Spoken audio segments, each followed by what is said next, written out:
एक बात बताया जाए, मेरा नाम मुर्शिद रजा है, दैनिक भास्कर से हूँ।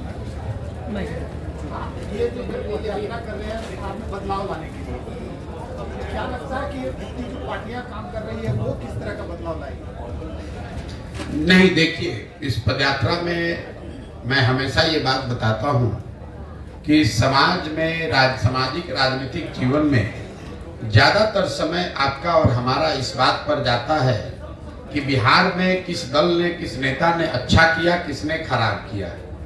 जन स्वराज अभियान में मैं बिल्कुल उलट बात बता रहा हूँ। मैं ये कह रहा हूँ कि जिसने भी बिहार में शासन किया, जिस नेता ने, जिस दल ने भी यहाँ शासन किया, उन्होंने जो काम किया या करने का दावा कर रहा है, सभी बात को सही मान लिया जाए। ये मान लीजिए कि कांग्रेस ने 40-45 साल बिहार में विकास किया, जो उनका दावा है। ये मान लीजिए कि 15 साल में लालू जी ने बिहार में सामाजिक न्याय के दिशा में काम किया, गरीबों को, पिछड़ों को आवाज दे दी, यही तो उनका दावा है। मान लीजिए, ये मान लीजिए कि नीतीश कुमार भाजपा के शासन में 18 साल में यहाँ पानी, बिजली, सड़क में थोड़ा सुधार हो गया। लेकिन अगर इन सारे बातों को, सारे दावों को सही मान भी लीजिए, तो भी इस बात से कोई इनकार नहीं कर सकता है कि बिहार आज भी देश का सबसे गरीब, सबसे पिछड़ा, सबसे ज्यादा अशिक्षित, सबसे ज्यादा भूखमरी वाला राज्य है। तो कोई तो ऐसी बात है जो आपको, हमको समझ में नहीं आ रही है। हम 1965 में भी 28वें नंबर पर थे, 1990 में भी 28वें पर थे और 2023 में भी 28वें नंबर पर ही है। जब देश आजाद हुआ तो बिहार देश के 5-6 सबसे अच्छे राज्यों में था। तमिलनाडु और बिहार बराबर के राज्य थे। आज बिहार 28वें नंबर पर है। तमिलनाडु बिहार से 6 गुना बड़ा राज्य बन गया। आज आपके बच्चे जाकर तमिलनाडु में नौकरी मजदूरी कर रहे हैं। कुछ तो ऐसी बात है, क्योंकि तमिलनाडु में भी वही देश का कानून, संविधान है जो बिहार में है। वहां पर भी ये नहीं कोई दावा कर सकता है कि तमिलनाडु में सब नेता हरिश्चंद्र है, वहां भ्रष्टाचार नहीं है। कोई ये दावा नहीं कर सकता है कि केरल में, महाराष्ट्र में, कर्नाटक में जाति नहीं है। इन सब के बावजूद वहां तरक्की हुई है, कम हो या ज्यादा, तरक्की हुई है।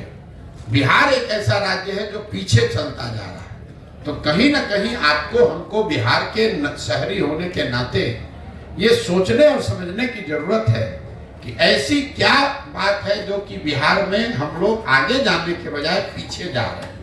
और मेरी जो अपनी समझ है, जो मैंने आपको बताया, इसकी वजह दलों और नेताओं में नहीं है, समाज में है। जब आपको, हमको अपने बच्चों की चिंता नहीं है तो कोई दल और नेता आपकी और हमारी चिंता क्यों करेगा? आप मोदी जी को देखिए। मोदी जी देश के प्रधानमंत्री हैं। वो गुजरात के भी प्रधानमंत्री हैं, बंगाल के भी प्रधानमंत्री हैं और बिहार के भी प्रधानमंत्री हैं। जब मोदी जी कल परसों बंगाल गए, वहां पर उन्होंने मेट्रो का उद्घाटन किया। अभी 2 दिन के बाद वो गुजरात जाएंगे, वहां सेमीकंडक्टर के फैक्ट्री का उद्घाटन करेंगे। कल मोदी जी बिहार आए थे, उन्होंने यहाँ जूट मिल, चीनी मिल की बात नहीं की। यहाँ पर वो क्या बात कर रहे हैं? लालू का डर दिखा रहे हैं कि हमको वोट नहीं दोगे, भाजपा को वोट नहीं दोगे, जंगल राज आ जाएगा। ये पूरे बिहार को हम 5 किलो अनाज खिला रहे हैं गरीबों को, इसलिए वोट दो। हमने मंदिर बना दिया, इसलिए वोट दो। मोदी जी वही हैं, लेकिन अलग अलग राज्य में अलग अलग तरीका लोग अपनाते हैं। क्यों? क्योंकि उनको भी मालूम है कि बिहार में लोग पढ़ाई और रोजगार नहीं मांग रहे हैं। बिहार में लोग 5 किलो अनाज मांग रहे हैं, हिंदू मुसलमान मांग रहे हैं, जाति मांग रहे हैं। तो आपको जातिगत जनगणना मिला। जो चीज आप लोकतंत्र में मांगेंगे वही तो मिलेगा। हम लोग इस पर चिंता करते हैं कि वोट किसको दिया जाए।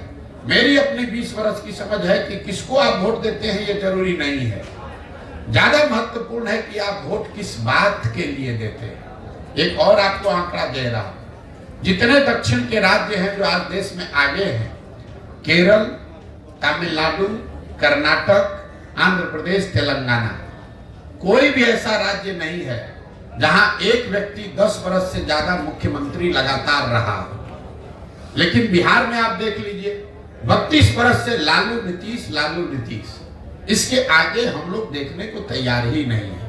ये इसलिए है कि जाति धर्म के नाम पर बंधुआ मजदूरी हो गई, एक आदमी बन गया, अब वो और उसके बच्चे ही यहाँ पर आगे चलाते रहेंगे। तो नई हवा, नई सोच, नया प्रयास हो नहीं रहा है। इसलिए नहीं हो रहा है कि समाज उसके लिए वोट नहीं कर रहा है। तो जब तक आप समाज में ये सुधार नहीं लाएंगे कि मेरे भाई तुम पाकिस्तान और पुलवामा के लिए वोट दे रहे हो, जबकि तुम्हारे बच्चे जाकर गुजरात में, तमिलनाडु में मजदूरी कर रहे हैं, तो तुम्हारा भला कैसे होगा। जितने मुसलमान समाज के लोग हैं, मैं 18 महीना से पैदल चल रहा हूँ, 5000 से ज्यादा गांव में जाने के बाद मैं रोज मंच से कहता हूँ कि दलितों के बाद सबसे ज्यादा गरीब, बदहाल, फटेहाल अगर कोई बिहार में है तो मुसलमान है। लेकिन 32 साल से मुसलमानों ने लालटेन का साथ नहीं छोड़ा है। इस 32 साल में मुसलमानों ने कभी ये नहीं पूछा लालटेन से कि आप सड़क मंत्री हैं तेजस्वी जी, हमारे गांव में सड़क क्यों नहीं बना। आप ग्रामीण कार्य मंत्री हैं, लेकिन हमारे गांव की नालियों गलियों की दुर्दशा क्यों है। आप स्वास्थ्य मंत्री थे, हमारे बच्चों के लिए अस्पताल, दवा, डॉक्टर क्यों नहीं है। आप शिक्षा मंत्री थे, हमारे बच्चों के लिए पढ़ाई क्यों नहीं है। मुसलमान इन सारे परेशानियों के बावजूद जाकर उसी लालटेन को वोट दे रहा है। यही हाल भाजपा के वोटर का है। कोई नहीं पूछ रहा है मोदी जी से कि भाई आप देश में इतने बड़ी बड़ी बात कह रहे हैं, बिहार की बंद चीनी मिल, जूट मिल कब चालू होगी ये बताओ। आप बताइए, देश में कौन ऐसा उद्योगपति है जिसको अगर मोदी जी ये कह दे कि तुमको बिहार में जाकर चीनी मिल लगाना है, और उसका हिम्मत है कि वो कह दे कि नहीं लगाएंगे। फिर मोदी जी ने ये क्यों नहीं कहा? इसलिए नहीं कहा कि उनको मालूम है कि ये काम करे चाहे न करे, बिहार की जनता हमको मुफ्त में वोट देगी ही देगी। उनको मालूम है कि बिहार की जनता भाजपा को सिर्फ एक बात पर वोट देगी, लालू का डर दिखाते रहो, वोट बोड़ा में लेते रहो, मंदिर और अनाज की बात करते रहो, लोगों से वोट लेते रहो। इसी तरह लालू जी को पता चल गया है कि मुसलमानों के लिए काम नहीं करना है, उनको सिर्फ भाजपा का डर दिखाते रहना है, ना उनको भागीदारी देनी है, ना हिस्सेदारी देनी है, उनको किरासन तेल बनाकर अपने लालटेन में जलाते रहना है। मुसलमान अपना और अपने बच्चों का भविष्य जला रहा है। लालटेन की रोशनी लालू जी के घर में हो रही है, मुसलमानों के घर में नहीं हो रही है। लेकिन अगर ये बात मुसलमानों को नहीं समझ में आएगी तो कैसे कोई सुधार ला देगा। कोई एक प्रशांत किशोर आ जाए कि 10 प्रशांत किशोर आ जाए। इसीलिए हमने दल नहीं बनाया है, इसीलिए हम वोट नहीं मांग रहे हैं। हम ये कह रहे हैं कि नहीं, पहले आप समझो, आप खड़े हो। अगर आप अपने बच्चों के लिए खड़े होगे तो प्रशांत किशोर आपकी मदद करेंगे। आपको लग रहा है कि हम कुछ नया काम कर रहे हैं, हम अपने दिमाग में वही काम कर रहे हैं जो पहले कर रहे थे। पहले मैं दलों को, नेताओं को सलाह देता था, उनको ये बताता था कि किस तरीके से संगठित होइए, किस तरह से अपने दल का गठन कीजिए, किस तरीके से चुनाव का प्रचार कीजिए, किन मुद्दों की बात कीजिए, कैसे भाषण दीजिए ताकि आप जीत कर आइए। काम अभी भी मैं वही कर रहा हूं। अब दलों और नेताओं को छोड़ दिया, बिहार के गांव गांव जाकर लड़कों को, बच्चों को बता रहा हूं कि मेरे भाई तुम्हें नया दल चाहिए, ये चारों पांचों दलों ने तुमको और तुम्हारे बच्चों को ठगा है, तो तुम साथ में आओ। पैसे की, व्यवस्था की, जाति की, चुनाव की चिंता प्रशांत किशोर पर, जनसुराज पर छोड़ दो, तुम साथ में आओ, एक नया दल, नया विकल्प बनाओ ताकि तुम्हारे और तुम्हारे बच्चों का आने वाला भविष्य बेहतर बने। विकल्प के अभाव में किसी की बंधुआ मजदूरी आपको न करनी पड़े, यही वो प्रयास है। अभी तो सर आप जैसे बताया कि विकल्प चुनना होगा पार्टियों के बाद, तो क्या आप अपनी पार्टी बना रहे हैं? अब देखिए, यही बात है कि आप लोग सवाल करने आते हैं, जो मैं बोल रहा हूं उसको आपने सुना नहीं। मैंने बोला 3 उद्देश्य में एक उद्देश्य है ही कि दल बनाना है, लेकिन दल किसको बनाना है? बिहार में दल कैसे बनता है? हमने दल बनाया तो हम बन गए दल के नेता, और हमने ये घोषणा कर दी कि हमारे बाद होंगे हमारे बेटा, और बिहार की जनता पूरे जीवन भर झोला लेकर, झंडा लेकर घूमते रहो। मैं ये कह रहा हूं कि अगर दल बनाना है तो जिन लोगों को दल बनाना है उनको एकत्र किया जाए, सब लोग मिलकर दल बनाएं। प्रशांत किशोर क्यों बनाएंगे? प्रशांत किशोर एक व्यक्ति है, ऐसे तो लाखों लोग बिहार में हैं जो नया दल बनाना चाहते हैं। वो लोग सब साथ में आए और दल बनाए, तब सफलता मिलेगी, तब बिहार में सही मायनों में परिवर्तन होगा। जी सर, एक सवाल होगा आपसे। आईपेक कंपनी के साथ आपने 10 साल काम किया, जैसा मुझे पता चला, और आपने उसे पॉलिटिक एनालिसिस हम लोग कहते हैं, उसके लिए आपने काम किया है। तो कहीं ये पद यात्रा जो आप कर रहे हैं, तो क्या किसी राजनीतिक दल के लिए तो नहीं कर रहे हैं? क्या उनके साथ आपका गठबंधन तो नहीं हो जाएगा, या उसमें आप विलय तो नहीं हो जाएंगे? आप अभी नए लड़के हैं, ज़्यादा दिन पत्रकारिता का अनुभव आपको नहीं है। पहले बात तो आईपैक कोई कंपनी हमारी है नहीं। आईपैक एक व्यवस्था इस देश में चुनाव प्रबंधन का हमने खड़ा किया 10 बरस में, जिसमें हजारों वो बच्चे जो राजनीति में दलों को ज्वाइन किए बगैर राजनीति में अपनी भूमिका चुनाव में दे सकते हैं, उनके लिए वो प्लेटफॉर्म था। उस काम को 2021 को 2 मई 2021 को सार्वजनिक तौर पर देश के मीडिया के सामने हमने कहा कि अब इस काम को हम छोड़ रहे हैं, और छोड़ने के बाद 2 बरस से बिहार में गांव-गांव में घूम रहे हैं।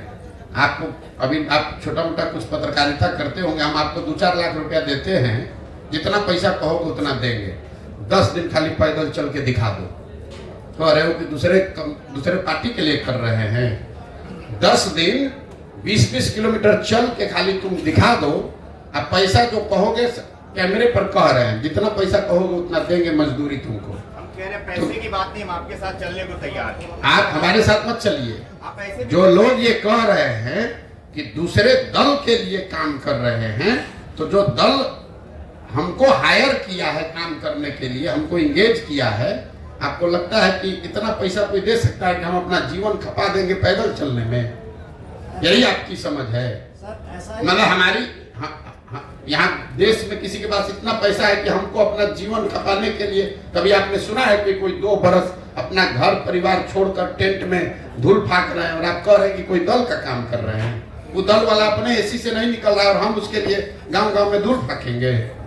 हम 10 बरस 1-2 राज्य में नहीं 10 राज्य में मुख्यमंत्री बनाए हैं, कहीं आज तक रोड पर चलने की जरूरत है उसके लिए? हमको कंप्यूटर लेके अपने एसी कमरा में बैठेंगे, वहां से उसको ना बोलेंगे कि तुम जाओ रोड पर, हम काहे के लिए जाएंगे भाई? तो जनता के लिए आप इसका मतलब रोड पे कभी आना नहीं चाहेंगे? तो सर रोड पे जो आप आए हैं, बैठो अभी क्या करते हो? बैठो। ज्यादा जब पत्रकारिता करने आए हैं ना, थोड़ा विषय और सवाल की गंभीरता बनाकर रखिए। जबरदस्ती का बहुत ज्यादा बोलने से विद्वता नहीं छलकती है।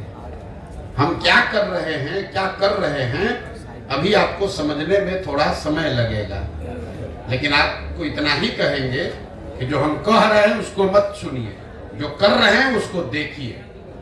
अगर आप ही की इतनी समझ होती, अगर 2011 में तुम्हें कहते कि हम देश में चुनाव प्रबंधन का कोई चीज खड़ा कर रहे हैं, जहां बड़ा बड़ा दल और नेता हमारे पास आएगा सलाह लेने की चुनाव कैसे लड़ा जाता है, तो तुम्हारे जैसा आदमी उस समय कहता भैया ऐसा कभी हो सकता है? कभी हो सकता है ऐसा? ठीक है सर, मेरा नाम अमरेंद्र है, मैं आज तक से जुड़ा हुआ हूँ। मेरा कोई सवाल नहीं है, इसलिए सवाल नहीं है कि पहले तो पक्ष से सवाल होता था, अब विपक्ष से सवाल होता है। न तो अब पक्ष है न विपक्ष है, इसलिए मेरी एक राय है। जिस तरह से आप ग्रामीण स्तर पर पंचायत दर पंचायत भ्रमण करते हैं, तो मेरी अपनी राय है कि आजकल राजनीति किसान पर ज्यादा फोकस हो रहा है।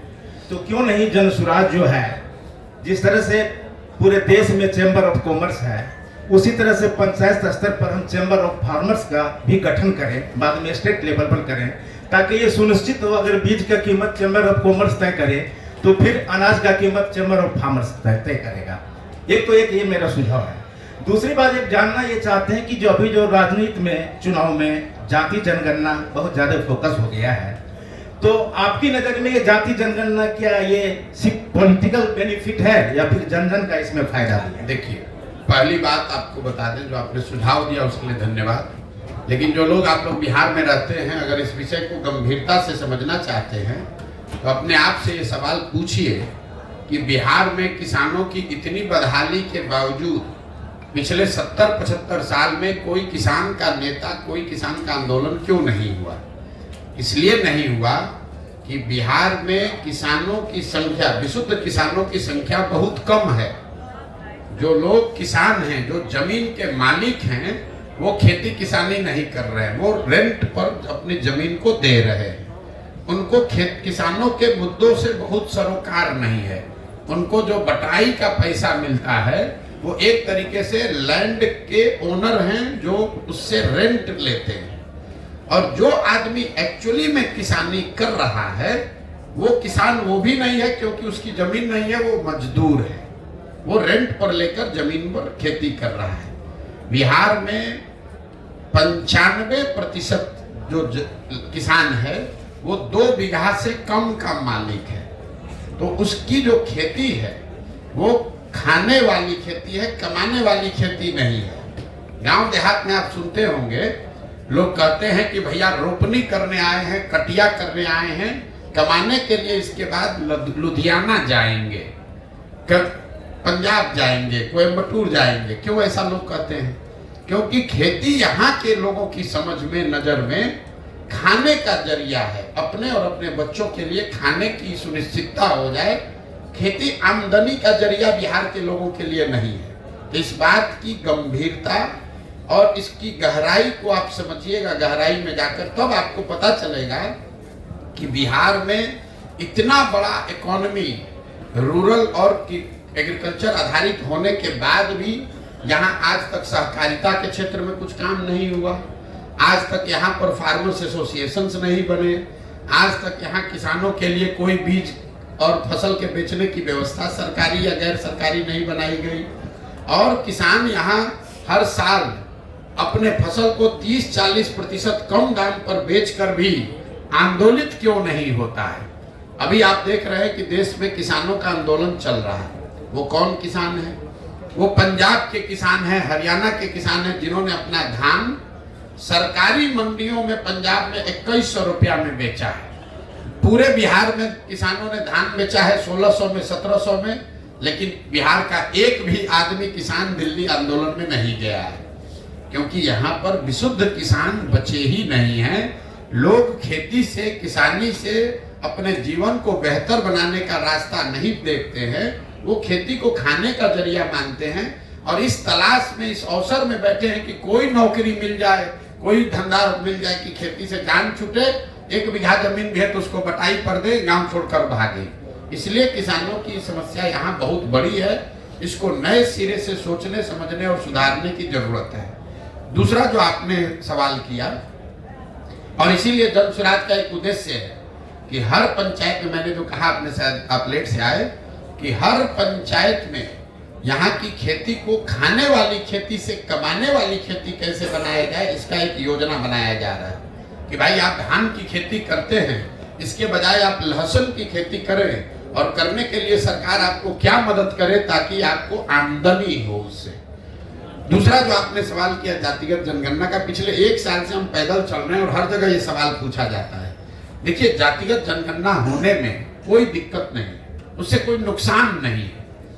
पहली बात तो जो बिहार में हुआ वो जनगणना है ही नहीं, वो सर्वे है। जनगणना तो केंद्र सरकार का मामला है। सर्वे और जनगणना में ये फर्क है कि जानकारी भले एक ही आई हो, सर्वे का कोई वैधानिक आधार नहीं है। मान लीजिए कि बिहार के आर्थिक सर्वे, बिहार के जातीय सर्वे में दलितों की संख्या 18% आई और जनगणना में 17.5 या 16 आ गई, तो आधिकारिक तौर पर संख्या वही मानी जाएगी जो जनगणना में है। दूसरी बात, जनगणना लोगों ने क्यों कराया, इसका क्या फायदा, नफा, नुकसान है? जनगणना होने में कोई दिक्कत नहीं है, क्योंकि समाज के अलग अलग जाति समूह वर्गों की बारे में आपको बेहतर जानकारी मिली। लेकिन सिर्फ जानकारी मिल जाने मात्र से उसकी दशा नहीं सुधरेगी। बिहार में प्रति व्यक्ति आय 35,000 रुपया है, देश में 1,35,000 है। ये जानकारी तो आपको पहले से है, तो क्या इससे बिहार के लोगों की आमदनी बढ़ जाएगी? बिहार में सिर्फ 5% लोग ही कॉलेज तक पहुंच पा रहे हैं, ये जानकारी तो आपके पास है। तो क्या इससे लोगों की शिक्षा की स्थिति सुधर जाएगी? सिर्फ ये ऐसे हुआ कि कोई पुस्तकालय है, लाइब्रेरी है, वहां आप गए, वहां पर सारे पुस्तकें हैं, उससे तो आप पढ़ लिख कर विद्वान नहीं हो जाइएगा। उस पुस्तक को पढ़ना भी पड़ेगा और आप में वो क्षमता भी होनी चाहिए। जो यहाँ पर जातीय सर्वे कराया गया वो नीतीश कुमार का एक प्रयास था कि इसका राजनीतिकरण करके एक बार समाज को फिर बांटकर इसका राजनीतिक लाभ उठाया जाए। मैं पहले दिन से कह रहा हूं कि इसका कोई राजनीतिक लाभ नहीं मिलेगा, और इसका प्रमाण ये है कि जो नीतीश कुमार जातिगत सर्वे के आधार पर चुनाव लड़ने प्रधानमंत्री बनने गए थे, वही भागकर जाकर भाजपा में शामिल हो गए। तो अगर जातिगत सर्वे का चुनावी फायदा होता तो नीतीश बाबू भागकर भाजपा में क्यों जाते? इसका कोई चुनावी फायदा नहीं है। एक और जो महत्वपूर्ण बात है जातिगत सर्वे, सबसे महत्वपूर्ण बात, जातिगत सर्वे जो बिहार में आया वो आपको क्या दिखाता है? जिन जाति समूहों के वंचित होने, पिछड़ा होने की बात पिछले 40-50 साल में कही जा रही है, उन जातिगत समूहों की आर्थिक, सामाजिक, शैक्षणिक स्थिति में कोई सुधार नहीं हुआ है। ये नीतीश लालू जी ने जमीन पर पड़े हुए कीचड़ को अपने मुंह में लगा लिया। अब सवाल ये होना चाहिए कि भाई 30-32 साल से जिन जाति समूहों के नाम पर आप राजनीति किए, जिनको बल देने, आवाज देने, शिक्षा, रिजर्वेशन देने के नाम पर आप गद्दी पर बैठे, उनकी स्थिति तो बदली नहीं। तो इतने दिन से तो आप सबको बेवकूफ बना रहे थे, और उनकी हकमारी की किसने? पूरे बिहार में 32 साल से राज कौन कर रहा है? लालू कर रहे हैं, नीतीश कर रहे हैं। तो किसने इसको रोका है कि मुसलमानों को, पासमंदा समाज के लोगों को आप गृह मंत्री बना दीजिए? किसने नीतीश कुमार को रोका है कि किसी महादलित को आप यहाँ पर फिनेंस मिनिस्टर बना दीजिए, सड़क का मंत्री बना दीजिए, शिक्षा मंत्री बना दीजिए? किसी अति पिछड़ा समाज को आप जल संसाधन मंत्री बना दीजिए? आज तक बनाया? इन लोगों का ये वोट लेते हैं, लेकिन जब सरकार बनती है तो उसमें जितने बड़े विभाग हैं वो तेजस्वी यादव रहेंगे, वो नीतीश कुमार रहेंगे। 18 साल में नीतीश कुमार ने गृह मंत्रालय नहीं छोड़ा। किसी अति पिछड़ा को गृह मंत्रालय दे दो। लालू जी 15 साल 16 साल रहे, किसी मुसलमान को गृह मंत्री नहीं बनाया, किसी मुसलमान को पथ निर्माण मंत्री नहीं बनाया, किसी मुसलमान को शिक्षा मंत्री नहीं बनाया। तो ये तो बेवकूफ बनाकर वोट लेने की बात है। और जातिगत सर्वे के आधार पर इन लोगों ने ये दिखाया, ऊपर वाले ने इनके हाथ से ही करवा दिया कि देखो तुमने इन समाज के लोगों का एक्सप्लॉयटेशन किया, इनको बेवकूफ बनाया, इनके लिए किया कुछ नहीं। इसीलिए आपने देखा कि जातिगत सर्वे के आंकड़े आने के बावजूद समाज में राजनीतिक, सामाजिक कोई प्रतिक्रिया नहीं है। बिल्कुल लोग शून्य हैं उससे। लोगों को मालूम है कि बेवकूफ बनाने का प्रयास कर रहा है। मेरा 2 सवाल है। पहला तो आप कटिहार में कल थे, कल आप कटिहार में जी, और वहाँ एक निर्मम हत्या हो जाती है, इस पर कोई प्रतिक्रिया आपकी नहीं आई। दूसरा, आप प्रधानमंत्री नरेंद्र मोदी के बारे में बोल रहे हैं, बिहार के मुख्यमंत्री के बारे में बोल रहे हैं, अब आप पद यात्रा भी कर रहे हैं, और कल के डेट में आप एक राजनीतिक दल भी बनाएंगे। क्यों जाएंगे जनता आपके साथ इस पर? बिल्कुल, मैंने आपको कहा कि इस पूरी पदयात्रा के दौरान हम ये कह ही नहीं रहे कि आप हमारे साथ आइए, हम ये कह ही नहीं रहे कि आप हम पर भरोसा कीजिए, हम ये कह ही नहीं रहे कि आप हमको वोट दीजिए। यही भरोसा, विश्वास करके तो बिहार के लोगों ने अपनी ये दुर्दशा बनाई है। अगर आप हम पर भरोसा कीजिएगा, हम पर विश्वास कीजिएगा, तो भी आपकी दशा नहीं सुधरेगी। हम ये कह रहे हैं कि आप अपने बच्चों के लिए खड़े होइए।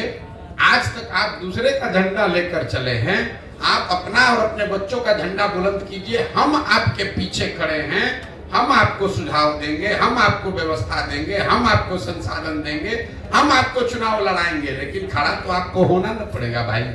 हमारे पीछे चलिएगा, फिर हम भी आपको ठगेंगे। हम तो ये बात सामने से कह रहे हैं। तो आप जो ये सवाल कर रहे हैं, आप पर भरोसा क्यों करें? हम भाषण की शुरुआत ही इसी बात से करते हैं कि आप वोट मांगने वालों पर भरोसा करते आए, वो चाहे कांग्रेस हो, आरजेडी हो, भाजपा हो, जदयू हो, सब ने आपको ठगा। अब प्रशांत किशोर आए हैं, हम पर भरोसा करोगे, हम भी ठगेंगे। इसलिए रास्ता ये नहीं है। रास्ता ये है कि आप अपने बच्चों के लिए पहले खड़े होइए। छोड़िए देश का चिंता। देश विकसित होगा कि नहीं होगा उसका चिंता थोड़े दिन छोड़ दिया जाए। मोदी जी कह रहे हैं कि 2047 में देश को विकसित बनाना है, इसलिए सब लोग भाजपा को वोट दीजिए। बिहार के लोगों को यह समझना है कि भाई देश विकसित जब होगा तब होगा। आज जो देश में विकास का स्तर है, बिहार के बच्चे वहां पर कब पहुंचेंगे ये बता दो।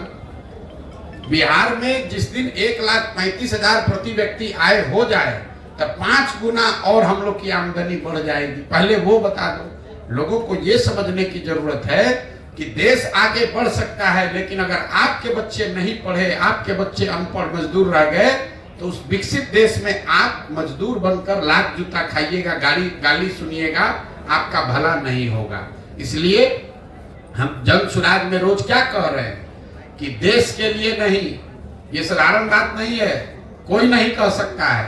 हम रोज डंके की चोट पर कह रहे हैं कि देश के लिए नहीं, राज्य के लिए नहीं, समाज के लिए नहीं, जाति के लिए नहीं, किसी विचारधारा के लिए नहीं, सिर्फ और सिर्फ अपने और अपने बच्चों के भविष्य के लिए वोट दो, तब बिहार सुधरेगा। जिसको भी वोट दो उससे अपने बच्चे के लिए पूरा सौदा, खरा सौदा करो। अपने जात वाले को देना चाहते हो उसको दो, मोदी जी को देना है दो, लेकिन अपने बच्चों के लिए रोजगार मांगो, पढ़ाई मांगो। पुलवामा के नाम पर मोदी जी को वोट मत दो। गुजरात में बुलेट ट्रेन बन रहा है, उस नाम पर मोदी जी को वोट मत दो। बिहार में जिस दिन एक्सप्रेस ट्रेन, पैसेंजर ट्रेन चले, उस नाम पर वोट दो, तब सुधार होगा। यही बात बता रहे हैं।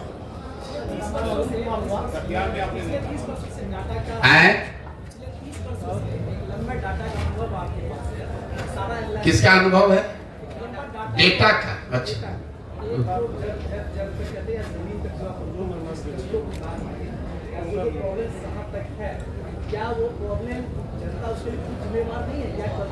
अब इतने देर से तो यही बात समझा रहे हैं भाई कि जनता जिम्मेवार है। जनता जिम्मेवार है ऐसा तो नहीं मानूंगा। मैं ये कह रहा हूं कि जो आपकी स्थिति है, अगर आप 500 रुपया लेकर मुखिया के चुनाव में वोट देंगे, विधायक को वोट देंगे, तो वो मुखिया और वो विधायक, उससे आप ईमानदारी की अपेक्षा नहीं रख सकते हैं। ठीक है, उसको लेकिन वोट कौन देता है? तब जाए, ठीक बात कहे।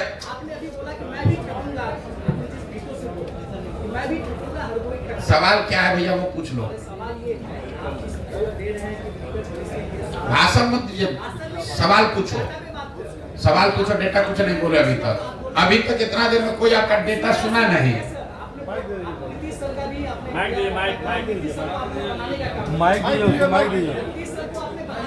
अरे माइक लेके बोलो ना आराम से भैया। सवाल क्या है पूछो।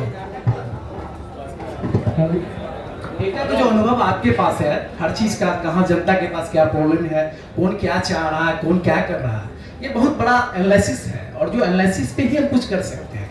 और आप अभी बोल रहे थे नीतीश सरकार का भी आपने डेटा दिया, और नीतीश सरकार में कहीं ना कहीं जो बनी पिछले बार, उसमें आपका बहुत बड़ा योगदान है। और ये अचानक ये बदलाव कि आप खुद मैदान में आ गए, बिहार में पदयात्रा शुरू कर दी और लोगों को अलग जगाना शुरू कर दिए, ये एक बड़ा बदलाव चाहिए यदि आप उससे निकलना चाहो। बच्चों की क्या है?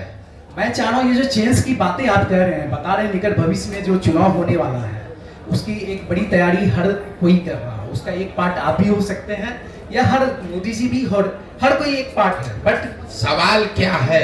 ये आपकी यार पूछ रहा हूँ, सवाल क्या है? ये आपकी क्या ऑथेंटिटी है निकट भविष्य में जो लोग बदल जाएंगे, जो बड़े बदलाव के लिए आप निकल चुके हैं पूरे बिहार में, इसे क्या लग रहा है कितना परसेंटेज लोग बदलेंगे आपके इस पदयात्रा से? मेरे भाई, हमारे पास कोई थर्मामीटर है नहीं कि हम ऐसे लगाएं और बता दें कि कितना परसेंट आदमी बदल रहा है, कितना परसेंट आदमी नहीं बदल रहा है।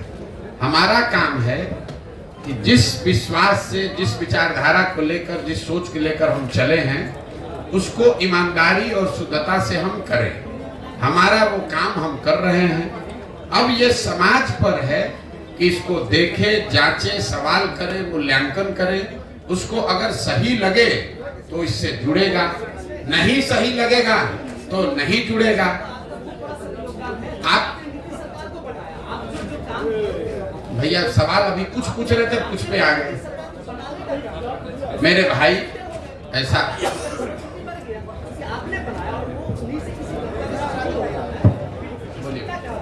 मेरा सवाल हम सवाल डॉज किसी का नहीं करते हैं, लेकिन आप सवाल पूछिएगा तभी तो जवाब देंगे। आप भाषण देना चाहते हैं तो भाषण दे दीजिए। मेरा सवाल बिहार के आर्थिक व्यवस्था और शिक्षा से रिलेटेड हो। वैसे कुछ जानते हैं कि आप एक रणनीति सवाल को बनाया है, तो सर अभी बिहार के पद यात्रा से पहले जब भी आपने कई सरकारों को हेल्प किया, रणनीति बनाई, तो उसमें आप इन सब चीजों को क्या उन्हें नहीं बताते थे या आने का मकसद क्या था? और देखिए, अब इन्होंने कहा, इनका सवाल है कि आप क्या पहले की सरकारों को ये इस तरह के मुद्दे नहीं बताए हैं जिनको कि आप मदद करते थे। और एक सवाल है 2015, एक सवाल एक ही आदमी पूछो भाई। शिक्षा से। अरे रुक जाओ सवाल। आपने पीछे से भाई साहब पूरा एजिटेटेड होकर रहे कि आपने नीतीश को बनाया, तो 2015 में नीतीश कुमार की जिनकी मदद मैंने की, तो 7 निश्चय का एक प्रोग्राम भी बनवाया। तो जो आपका सवाल है कि पहले नहीं बताए थे, पहले बताए थे। 7 निश्चय नीतीश कुमार की सोच नहीं है, प्रशांत किशोर की भी सोच नहीं है। 40,000 गाँव में घूमकर देखकर जो लोगों की समस्या समझ में आई, उसके आधार पर 7 निश्चय का गठन किया गया। ये तय किया गया कि ये 7 मुद्दे जनता चाहती है कि ये किया जाए। उस काम को कराने के लिए बिहार विकास मिशन की स्थापना भी करवाई, लेकिन जिसको आपने चुनकर वो जिम्मेवारी दी, अगर 7 निश्चय वो लागू नहीं किया, तो मेरा नागरिक होने के नाते ये फर्ज नहीं है कि हम सवाल उठाएं। अगर बिहार के हर 18 से 35 साल के बच्चे को बेरोजगारी भत्ता के तौर पर 1,000 रुपया मिलता, तो क्या ये बेहतर नहीं होता? वही बात तो आज उठा रहे हैं। अगर बिहार के हर नाली गली का पक्कीकरण हो जाता है, तो बिहार की स्थिति नहीं सुधरती, वही बात बता रहे हैं। अगर बिहार के हर गांव घर में नल से पानी पहुंच जाता है, तो बिहार के लोगों की दशा नहीं सुधरती, वही बात बता रहे हैं। तो नई बात क्या बता रहे हैं? ये काम पहले नीतीश कुमार को बताया कि भैया आप इसको कीजिए, आपको जिताने में मदद करते हैं, उन्होंने नहीं किया। तो अब हम जनता को बता रहे हैं कि भैया ये तो नहीं किए, हम लोग साथ में, आप लोग आइए, सब लोग मिलके दल बनाइए, हम जिताते हैं आपको, फिर तब हम लोग अपना काम करेंगे। मैं अरुण कुमार हूँ, मैं कॉरेस्पोंडेंट हूँ। मेरा पूरे देश में परिवारवाद का मामला चल रहा है, इससे आप किस रूप में देखते हैं? परिवारवाद की जो स्थिति है, ये वो दीमक है जो राजनीति को, लोकतंत्र को कमजोर कर रहा है। लेकिन परिवारवाद का मतलब ये नहीं है कि लालू जी का लड़का राजनीति में आ गया कि सोनिया गांधी का लड़का आ गया। परिवारवाद को अगर आपको समझना है तो बिहार की स्थिति को आप जरा देखिए। बिहार का एक आंकड़ा दे रहे हैं, इसको याद समझ लीजिए। बिहार में पिछले 30 वर्ष में जितने लोग सांसद विधायक बने हैं, चाहे वो किसी भी दल के हैं, किसी भी दल का सांसद विधायक है, 30 वर्ष में सबका सूची बनाइएगा तो आपको पता चलेगा कि बिहार में सिर्फ 1250 परिवार के लोग ही विधायक और सांसद बने हैं। बिहार में की आबादी है 13 करोड़, यहाँ रहते हैं 3.5 करोड़ परिवार, लेकिन सिर्फ और सिर्फ 1250 परिवार के लोग ही विधायक सांसद बने हैं। इसका मैं आपको एक उदाहरण दूंगा, आपको समझ में आएगा। आपको हमको लग रहा है मोदी जी आकर बोले कि लालू जी परिवारवाद कर रहे हैं, लालू जी कहेंगे ना ना तुम्हारे पार्टी में भी परिवार, भाजपा में भी परिवारवाद वाले लोग हैं, हम दोनों को हटा रहे हैं किनारे। आप एक उदाहरण देखिए बिहार के नजरिए से। भाजपा में अभी प्रदेश अध्यक्ष है सम्राट चौधरी जी, उप मुख्यमंत्री इस राज्य के। सम्राट चौधरी जी कौन है? इनके पिताजी का नाम है शकुनी चौधरी। जब इस राज्य में कांग्रेस का शासन था आज से 35 साल पहले, तो शकुनी चौधरी जी कांग्रेस की उस सरकार में विधायक और मंत्री थे। फिर जनता ने कांग्रेस को हटाया, लालू जी की सरकार बनाई, तो लालू जी के भी सरकार में शकुनी चौधरी विधायक और मंत्री बने। फिर जनता ने लालू जी को हटाया, नीतीश जी की सरकार बनाई, नीतीश जी के भी सरकार में शकुनी चौधरी विधायक और मंत्री बने। फिर जनता ने नीतीश कुमार को हटाया, मांझी जी मुख्यमंत्री बने, उसमें भी शकुनी चौधरी विधायक और मंत्री थे। आज जब देश में भाजपा दिख रही है, तो भाजपा को भी कोई दूसरा कुशवाहा लड़का नहीं मिला, उनको भी शकुनी चौधरी का लड़का ही मिला है। ये आपको क्या दिखाता है? ये आपको हमको लगता है कि हम कांग्रेस को हटाए, लालू को लाए, लालू को हटाए, नीतीश को लाए। एक ही परिवार का आदमी है, सरकार चाहे किसी की हो। और मैं आपको सिर्फ एक उदाहरण दे रहा हूं। आप किसी भी बिहार के विधानसभा क्षेत्र को उठा लीजिए, किसी विधानसभा और लोकसभा क्षेत्र में पिछले 30 वर्ष में 4-5 से ज्यादा परिवार के लोग न चुनाव लड़े हैं, न जीते हैं, न हारे हैं। तो जब तक इस व्यवस्था को नहीं बदला जाएगा कि विधायक का लड़का विधायक बने, मंत्री का लड़का मंत्री बने, तब तक सुधार नहीं होगा। आप इसको समझिए, अगर सुनील गावस्कर का लड़का ही क्रिकेट खाली खेलता तो हमने अपने सचिन तेंदुलकर को कहां देखा होता। अगर सचिन तेंदुलकर का लड़का ही टीम में रहेगा तो विराट कोहली कहां से आएंगे। अगर विराट कोहली ही खाली रहेंगे, उनका लड़का रहेगा, तो सूर्य कुमार यादव कहां से आएंगे। ये लोकतंत्र इसलिए बना हुआ है कि जिसमें भी क्षमता है वो आगे आए, समाज का नेतृत्व करे। बिहार में राजनीतिक बंधुआ मजदूरी ने लोकतंत्र को ही करीब करीब खत्म कर दिया है। 1000-1200 परिवार के लोगों ने जाति धर्म के नाम पर, पैसे और बाहुबल के नाम पर पूरी व्यवस्था को हाईजैक कर लिया है। किसी की सरकार बने, वही आदमी विधायक मंत्री बन जाता है। फिर आप और हम कह रहे हैं कि बिहार में परिवर्तन नहीं हो रहा है। अब शकुनी चौधरी अगर 30 वर्ष में कांग्रेस के राज में, लालू जी के राज में, नीतीश के राज में सुधार नहीं कर पाए, तो अभी भाजपा के साथ जुड़कर कैसे सुधार कर देंगे। ये बात समझने की जरूरत है। इसलिए जन सुराज में नीचे से वैसे लोगों को खड़ा किया जा रहा है जिनके बाबूजी विधायक नहीं है तो कोई बात नहीं है, आपके पास पैसा नहीं है तो कोई बात नहीं है, आपके पास अगर समाज की समझ है, आप में जज्बा है, नियत है, बिहार को सुधारने की मंशा है, तो आप जन सुराज से जुड़िए। बाकी चिंता जन सुराज आपके बिहार में करेगा। बहुत बहुत धन्यवाद भैया, खत्म कीजिए, मेरे दिन बचल सर। Last question sir. मेरा नाम फैसल कलीम है, मैं सीमांचल डायरी से हूँ। मेरा स्पेसिफिक सवाल है सीमांचल को लेकर, क्योंकि आपने बार बार अपने भाषणों में ये जिक्र किया है पलायन बिहार की एक बड़ी समस्या है, तो सीमांचल की भी एक बड़ी समस्या है। जब हमने इसको डिग किया तो इसमें सबसे बड़ा कारण हमें फ्लड नजर आता है। तो आपके पास कोई ऐसा रोड मैप है? देखिए, ऐसा है, फ्लड सिर्फ सीमांचल की समस्या नहीं है, कोसी में भी फ्लड की इतनी ही समस्या है। नेपाल से लगता हुआ पूरा जो एरिया है, सीतामढ़ी, शिवहर, वहां पर भी फ्लड की समस्या है। बिहार में 50% जो यहाँ के प्रखंड है वहां फ्लड की संभावना है, या वहां उसका फ्लड का डर है। पलायन बिहार में हमने देखा, जहां पर फ्लड आ रहा है, जहां नहीं आ रहा है, पलायन हर जगह। ऐसा नहीं है कि जिस प्रखंड में, जिले में बाढ़ नहीं आ रहा है वहां पर उद्योग धंधा चल रहा है, वहां से पलायन नहीं हो रहा है। फर्क इतना है कि जिन प्रखंडों से, जिलों से में बाढ़ आ रहा है वहां पर पलायन का स्तर 60-70% है, जहां पर बाढ़ नहीं आ रहा है वहां का पलायन 40-50% है।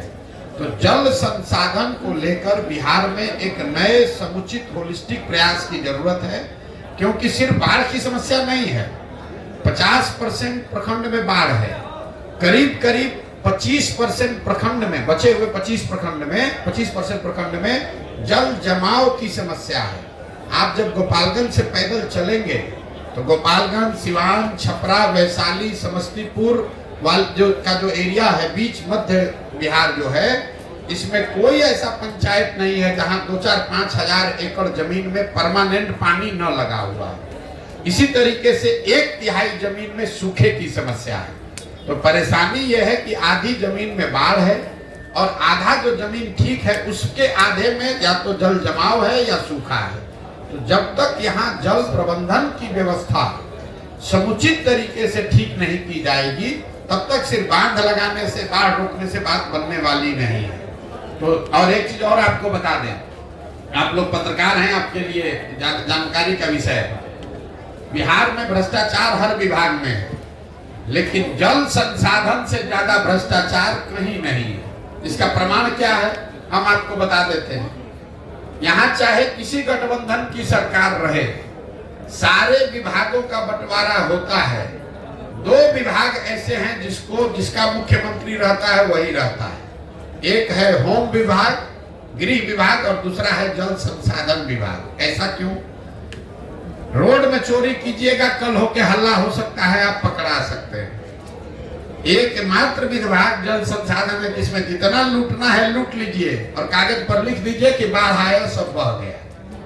तो जो सत्ता में रहता है बिहार में जल संसाधन विभाग, आप इसको जाके पत्रकार के नाते देख लीजिएगा। नीतीश कुमार 18 साल से मुख्यमंत्री हैं, 9 अलग अलग गवर्नमेंट 9 तरीके के बनाए, लेकिन जल संसाधन विभाग किसी को नहीं दिया।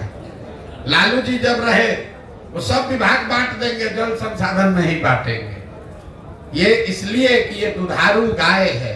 हर साल बाढ़ लाने के नाम पर, बाढ़ से बचाने के नाम पर लोग लूट करते हैं और इस यही वजह है कि ये सुधार नहीं हो रहा सर एमडीएम पे आपका क्या ख्याल है? बिहार एमडीएम है। नीतीश कुमार की राजनीति को किस तरह से देखते हैं? नीतीश कुमार जी की राजनीति को कैसे देखते हैं? नीतीश कुमार की राजनीति को इतना ही देखते हैं, क्या उनके राजनीतिक जीवन का ये अंतिम दौर चल रहा है, जितना हाथ पांव मारना है मार ले, कुछ महीने की राजनीति बची हुई है। जदयू एज ए दल का कोई भविष्य नहीं है, ये दल खत्म हो रहा है। अब देखिए जरा नीतीश कुमार की बात, आप लोग सब पत्रकार लोग इसको सुन लीजिए भाई। आपके हमारे मुख्यमंत्री गए हैं स्कॉटलैंड, याद रखिए स्कॉटलैंड गए हैं बिहार में इन्वेस्टमेंट लाने के लिए। स्कॉटलैंड में एक ही इंडस्ट्री है। स्कॉटलैंड 2 बातों के लिए, 3 बातों के लिए जाना जाता है। स्कॉच विस्की का नाम आप सुने होंगे। तो जिस राज्य का मुख्यमंत्री शराबबंदी की बात कर रहा है वो दुनिया में वहां गया जहां से स्कॉच बनता है, जो स्कॉच के लिए फेमस है। तो काहे के लिए गए हैं वहां? दूसरा, वहां स्कॉटलैंड जाना जाता है मेडिकल की पढ़ाई के लिए, और तीसरा वहां पर ऊन बनता है बढ़िया। आप बिहार में इतना ठंडा पड़ता नहीं है, शराब यहाँ बिकती नहीं है, अब मेडिकल कॉलेज वहां से कोई आने वाला है नहीं। आप बताइए 18 साल के बाद आपको पूरे दुनिया में स्कॉटलैंड मिला है इन्वेस्टमेंट लाने के लिए। कोई पूछे कि आप शराबबंदी पर 18 साल से बिहार के लोगों का 20,000 करोड़ रुपया साल का नुकसान करा रहे हैं और इन्वेस्टमेंट लाने के लिए स्कॉच बनाने वाले कंट्री में गए, इससे बड़ी हास्यास्पद बात क्या हो सकती है? 2024 में किसके तरफ देख रहे हैं? किसकी सरकार बनने जा रही है? हमको नहीं मालूम है किसकी सरकार बनने जा रही है। हम इतना हमको मालूम है कि नीतीश कुमार की कहानी अब खत्म है। नहीं, हमारा तो दल ही नहीं है, तो चुनाव कैसे लड़ेंगे? जब दल बना लेंगे तो वार्ड सदस्य से लेकर सांसद तक हर चुनाव लड़ेंगे।